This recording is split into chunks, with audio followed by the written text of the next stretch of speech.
Okay, hello. So, first off, this is for emo 15-year-old songwriters that are into XXX and Post Malone.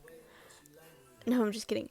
But this is kind of meant for the younger adult generation, just because my main problem that I will be talking about is that adults get way too much attention. And I will elaborate on that later, so just buckle up and pay attention, please, because I am not doing all of this work for shit. So, thank you. Um, First off, I just want to say that there are a whole lot of high school and college level people that are really into songwriting. And I want to say that a lot of those people started songwriting because they have a whole lot of emotion that they gotta let out somewhere. And typically, teenagers and people in their early 20s are experiencing new things including emotions. And I say new emotions, but they're not exactly new.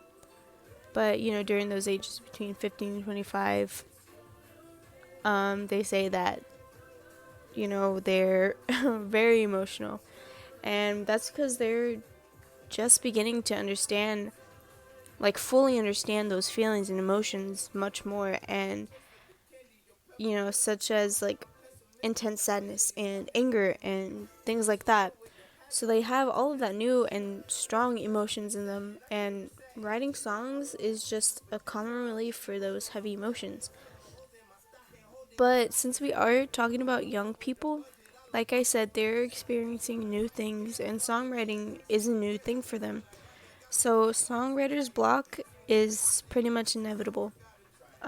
No one can expect to be a professional on their first try, and writer's block is just a thing that any artist should be expecting.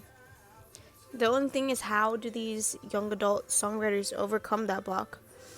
Um, so I have done research on this, and in my research, I did not find many valuable and trustable sources that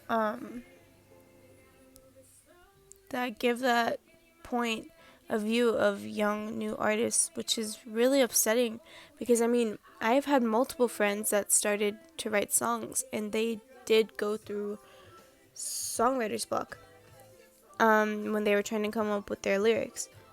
For example, my friend Josh, he was a diehard depressed band kid, um, and I remember that this one time he was writing a song about some girl that he was in love with, and it took him so long to finish, and it really upset him, and it was hard because I couldn't help him because I didn't know anything about songwriting, and it was hard for him because he didn't know what to do to get that inspiration and that motivation. And I feel like it wouldn't have been as hard if there was actually valuable and relatable information out there by young adults that are experiencing the same thing. So, as I had said earlier, my problem is that there is a lot of information out there on how older, more experienced adults go through and overcome writer's block. But there's not so much for younger, less experienced people. Which is completely not fair. But I wanted to discuss the articles on writer's block that I had found, and all of them have different methods and situations, but they are about writer's block. Um, and one of them was about how hypnotizing yourself helps you to overcome writer's block.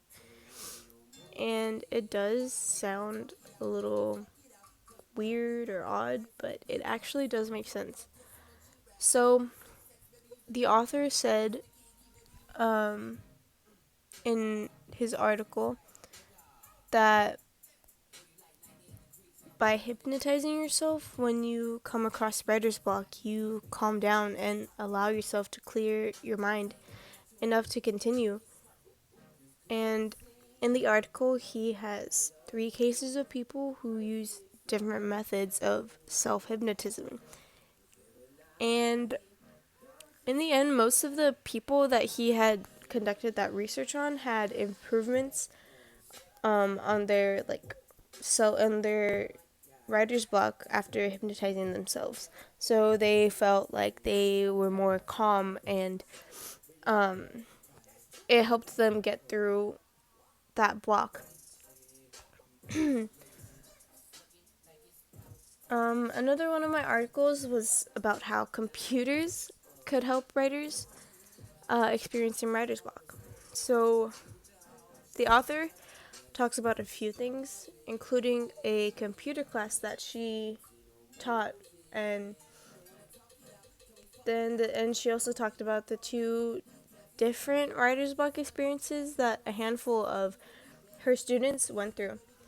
And she went into detail in 2 different sections about those 2 issues, which were not knowing how to begin their introduction, and also not knowing how to change what needed to be changed. And she says that, like, her conclusion was that with the help of computers, students can understand that they don't always have to start with the introduction. They could always add in later, just as long as they start somewhere, whether it's the body or conclusion. And the other source that I had found, the authors talk about how writer's block is actually helpful and a necessity to a writer because it allows them to practice at their writing. They also say that writers should not have high expectations of their work, just because it puts more pressure on them and it to be as perfect as a professional, which is unhealthy and in fact causes a whole lot more writer's block because they're trying to reach something more than necessary. So after reading all these articles, I found the common failure to mention the young adult perspective in all of these articles, which is really important because there are a whole lot of young artists that are in need of that relatable help, and they're not getting it because old experienced professionals are relaying their own feedback from a professional experience point of view, which is good for older people that need that, but it's not helpful for the young adults because they have different problems and a different level of understanding. So by only having the adult perspective, it really strains the ability for young adults to succeed, which is why there needs to be research conducted by young adults themselves so that they have help and that they can overcome their writer's block.